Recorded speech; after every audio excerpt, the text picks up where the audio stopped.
जी hello दोस्तों, मैं हूं कमर चीमा। उम्मीद है आप लोग ठीक होंगे। दोस्तों, चाइनीज़ और इंडियन लीडरशिप की बड़ी इंपॉर्टेंट मुलाकात हुई है, जिसमें डॉक्टर जयशंकर, जिन्हें अमेरिका में जय कहा जाता है, उनकी वाइस प्रेसिडेंट हैन जैंग, जो कि चाइनीज़ लीडरशिप के टॉप समझ लें कि लोगों में से हैं, उनसे मुलाकात हुई है। और इम्पॉर्टेंट चीज़ ये है कि इंडिया ने कहा है, जनाब, कि आप एससीओ के प्रेसिडेंट हैं, हम आपको पूरी सपोर्ट देते हैं। लेकिन आप देखिएगा कल क्या होना है कि कल जब एससीओ की वो मीटिंग में डिस्कशन होनी है, तो इंडिया ने कहना जी हम इसका हिस्सा ही नहीं है। ये होती है diplomacy. This is called diplomacy. और ये आपको पता है, जयशंकर का 5 सालों में पहला दौरा है। और जयशंकर क्या कह रहे हैं? We want to improve relations, our relationship is in positive trajectory. ठीक है ना जी? Our relationship is in positive trajectory, this is what Indians are saying. But in reality, जैसे मैंने आपको कहा है, कि जो वो बात कर रहे हैं उसमें अगर आप देखें कि असल में इंडिया ये तो चाइना को कहता है हम आपसे अच्छे ताल्लुकात रखने चाहते हैं, लेकिन पाकिस्तान के साथ वो कभी नहीं कहेंगे हम अच्छे ताल्लुकात रखना चाहते हैं। इंडिया बहुत कोशिश कर रहा है मैं चाइना के करीब जाऊं, और चाइना भी बहुत कोशिश कर रहा है कि मैं इंडिया और अमेरिका का जो आपस में जो एक इंडो पैसिफिक में पार्टनरशिप थी, मैंने उसको तोड़ूं। चाइना हैज बीन सक्सेसफुल क्योंकि अमेरिकन जो है, they are going for changing their approach for Indo Pacific. और ये जो डॉक्टर जयशंकर का वहां पे जाना और वहां पे जाके मिलना और कहना जी कि हमारे 75 साल हो गए हैं, आप देखें, look at, you know, you call it hypocrisy और you call it national interest. In the peak of Pakistan-China confrontation, in the peak of Pakistan-China confrontation, Pakistan-India confrontation, sorry, the Chinese were completely working with Pakistan how to damage India. लेकिन Indian चले गए वहां पे, जाके कह रहे हैं जी we had an open exchange of views, our perspectives were shared, and we we showed commitment, and we believe that we are two big nations and we need to move on. अब आपको पता है SCO is a counterbalance to Western alliances. They talk of deeper alliances, they talk of deeper cooperation and all that. ठीक है जी।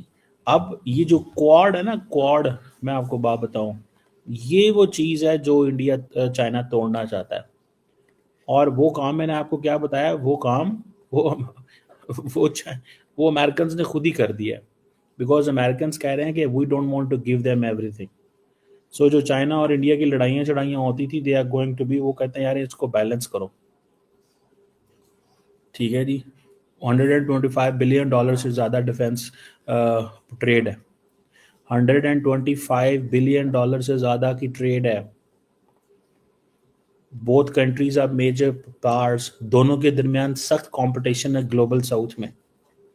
लेकिन India global south में can be a major player with the US support, not single handedly, not single handedly.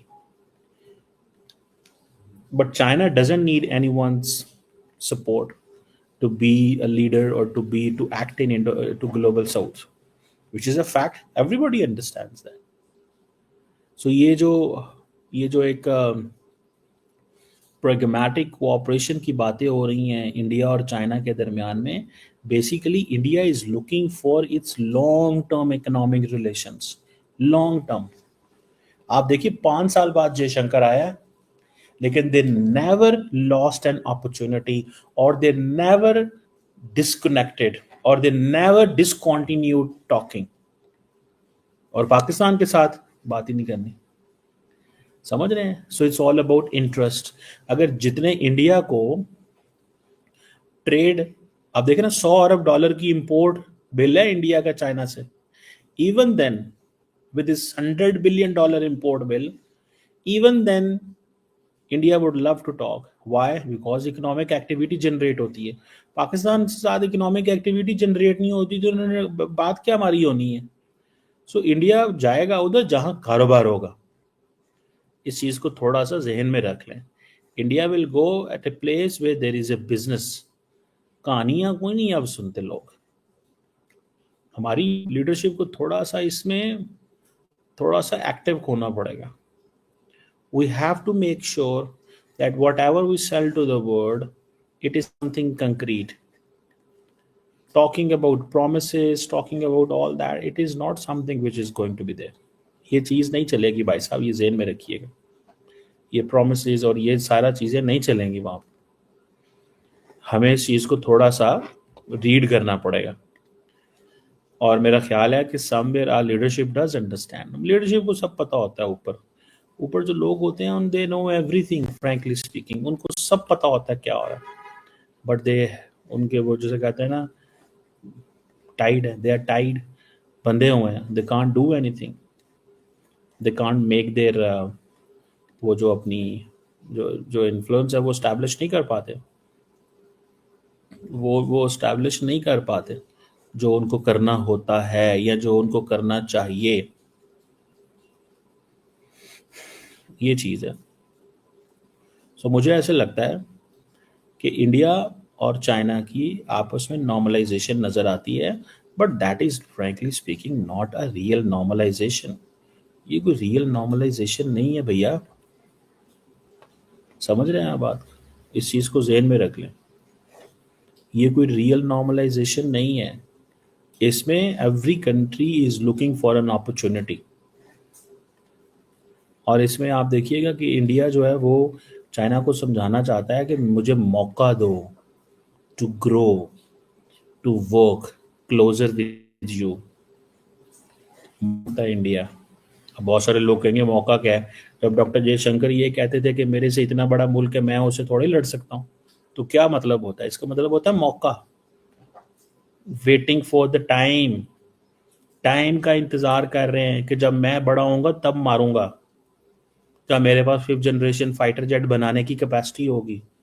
तो अगले 20-25 साल तो India उठ नहीं सकता। देखिए, क्या इंडिया की लीडरशिप ने ये नहीं कहा कि 2035 तक हम अपना वो बना लेंगे, स्टेल्थ जेट बनाएंगे? कहा ना। तो तब तक क्या इंडिया और चाइना की लड़ाई हो सकती है? नहीं हो सकती। और क्या चाइनीज को इस चीज का नहीं पता ही अगले 10 साल तक हमसे नहीं लड़ सकते? First point. Second point, Chinese कहाँ होंगे आज से 10 साल बाद जब इंडिया ये बना रहा होगा? So that is the reason the Indian leadership doesn't talk about China. The Indian leadership will always talk about Pakistan. वो मेरा पाकिस्तान के साथ लड़ाइयों की बात कर रहे हैं, खींच देंगे, पान देंगे, तोड़ देंगे, उड़ा देंगे, मार देंगे। That's what they do. That's what they. That is the rhetoric which you would see in front of all the Indian society. And then this is when this all is coupled with the electoral politics. And with every year there are almost 3 to 4 elections in India के अंदर, 3 to 4 minimum. तो अब आप यहीं से अंदाजा लगा लो, in all these 3-4 elections basically the Indian political class जो है दैट इज इन, वो तो इलेक्शन मोड में है 24 घंटे 12 महीने। सो हमारी तो फिर लड़ाइयाँ तो ये पाकिस्तान भारत का ऐसे ही चल रहा है। मैंने आपको कहा है do not waste another 14 years. मैंने अगले दिन एक वीडियो बनाई थी, अगले 14 साल मत जाया करो। Do not wait for another 14 years. अगले 14 साल मत जाया करो। Have a South Asia, you have to have a South Asia without India. You have to live here without India. India is not a player. Narendra Modi साहब अपनी सोच को institutionalise करके जा चुके हुए हैं। Remember this, he has basically institutionalise the entire thought process. समझ रहे हैं आप बात को? Institutionalised the entire thought process. Now it depends कि आप जो है वो क्या करना चाहते हैं, क्या नहीं करना चाहते, या किस तरह लेके जाना चाहते हैं। सो मोदी साहब का जो थॉट प्रोसेस है वो इंस्टीट्यूशनलाइज्ड हो चुका हुआ है। समझ रहे हैं बात? So this is the reality, that's where we need to look. India जो है वो चाइना के साथ सिर्फ कारोबार कारोबार कारोबार कारोबार चाहता है और कुछ नहीं चाहता। इस चीज को जहन में रखें। कोई लड़ाई इंडिया नहीं चाहता। लड़ाई पाकिस्तान से होगी, कारोबार चीन से होगा। India wants war with Pakistan, business with China, क्योंकि पाकिस्तान के पास बिजनेस अपॉर्चुनिटी नहीं है। इंडियंस तो ढूंढ रहे होते हैं बिजनेस कहाँ, वो तो अफ्रीका पहुंच जाते हैं। वो तो 50 साल पहले भी अफ्रीका पहुंचे हुए थे। क्या नहीं मैं सही कह रहा आपको ये बात? इजंट इट अ फैक्ट कि इंडियंस वेंट टू चाइना 50 साल बाद? मैं एक हमारे बड़े अच्छे प्यार करने वाले हैं रेशमी साहब, I forgot, I always forget his name, रेशमी साहब, yeah. He met me in Lisbon, Portugal, ठीक है? वो मुझे लिस्बन पोर्चुगल में मिले and he told me he left Gujarat आज से कुछ 60-70 साल पहले, पता नहीं उनके जो डैडी थे उन्होंने छोड़ा। एंड देन वो कहते हैं मैंने I decided to come to Portugal. मैंने पोर्चुगल आने का फैसला किया और उनका बड़ा ज़बरदस्त किस्म का रेस्टोरेंट है वहाँ पे, इटालियन रेस्टोरेंट है। इटालियन शेफ़ हैं उनकी फैमिली में, वो बड़ा ज़बरदस्त बनाते हैं वो, ठीक है? तो but the point is they left Africa, they left India for Africa and they left Africa for Europe. So Indians have that kind of a business mindset, उनका वो है, ठीक है? और ये जो पिक्चर आप देख रहे हैं डॉक्टर जयशंकर की, ये जो चाइना के अंदर, इसका मतलब पता क्या है? कि we are in this big number in China, हमारा इतना बड़ा मिशन है यहाँ पे। दैट टेल्स के how much China is important for us. Look at this, ये आप देखें 20 बंदे, ये कम से कम 60-70 बंदा खड़ा हुआ है यहाँ पे, ठीक है? और बाकी स्टाफ अलहदा होगा, 70-80 बंदा खड़ा होगा ये। तो इट मीन्स वैसे 50 बंदे तो पाकिस्तान में भी थे, अब 30 रह गए हैं। 30 में भी से कुछ और चले जो गए होंगे, अब कोई 20-25 रह गए होंगे, ठीक है ना? क्योंकि पाकिस्तान भारत के ताल्लुकात ख़राब हो गए, चीज़ें चेंज हो गई। So let's see what is there. लेकिन लार्जली जयशंकर साहब जो हैं वो ये मैसेज दे रहे हैं, पायन असी तुहाडे नाल काम करना चाहते हैं, असी India wants to fight with Pakistan and trade with China. ये है इंडिया का मोटो। यह गल समझ लो तुसीं ते लिख लो ते पल्ले बन लो।